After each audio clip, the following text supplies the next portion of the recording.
Today marks the final appearance at Senate estimates for Disability Discrimination Commissioner Graham Innes, whose term expires in July.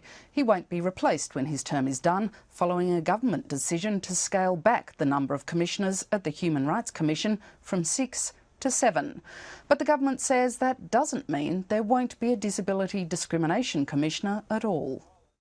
There's no relationship at all between Mr Innes's position and the government's decision to reduce the number of members of the Commission by one.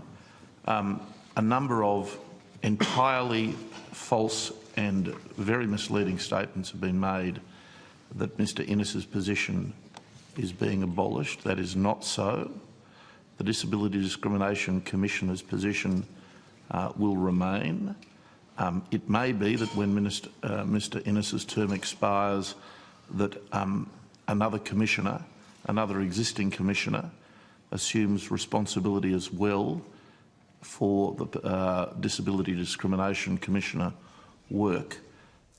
Mr Innes is appealing to the government to change its decision, arguing disabled Australians are overrepresented as a minority when it comes to workplace discrimination and the criminal justice system. He spoke with political reporter Tom Iggulden a short time ago. It isn't feasible to do the level of work that we are currently doing unless the Commission has a full-time Disability Discrimination Commissioner who has lived experience of disability and understands the disability sector. My colleagues are well qualified in their areas of expertise, but none of them are qualified in the area of disability and would struggle to do the work on a part-time basis. Take us through some of the numbers that the Disability Commissioner is responsible for. I understand that your caseload in particular is very large in comparison to others in the Commission.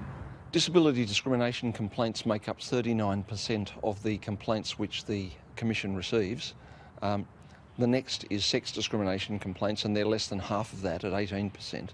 So disability is clearly the sector experiencing the highest level of discrimination and disadvantage. If you're, say, the Sex Discrimination Commissioner and you don't have that lived experience, what different perspective would you bring to the job? What sort of things would be missing? Well, Australia would never appoint a Sex Discrimination Commissioner who wasn't a woman. We wouldn't appoint an Aboriginal and Torres Strait Islander Commissioner who wasn't a person of Aboriginal background. And we shouldn't appoint a Commissioner for Disability Discrimination who isn't a person with a disability.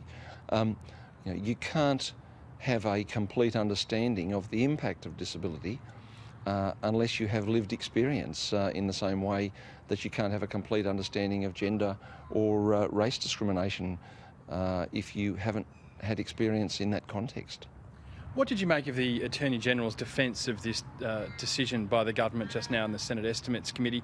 In particular, he said that it wasn't necessarily the case that your position is being abolished, that in fact that was a misinterpretation of what's happening. Well, the position is not being abolished. Clearly, that would need a change of law in the Parliament, but the position is being downgraded, and that's a view accepted or recognised by myself and the large numbers of Australians with disabilities. And I can't see how you can come to any different conclusion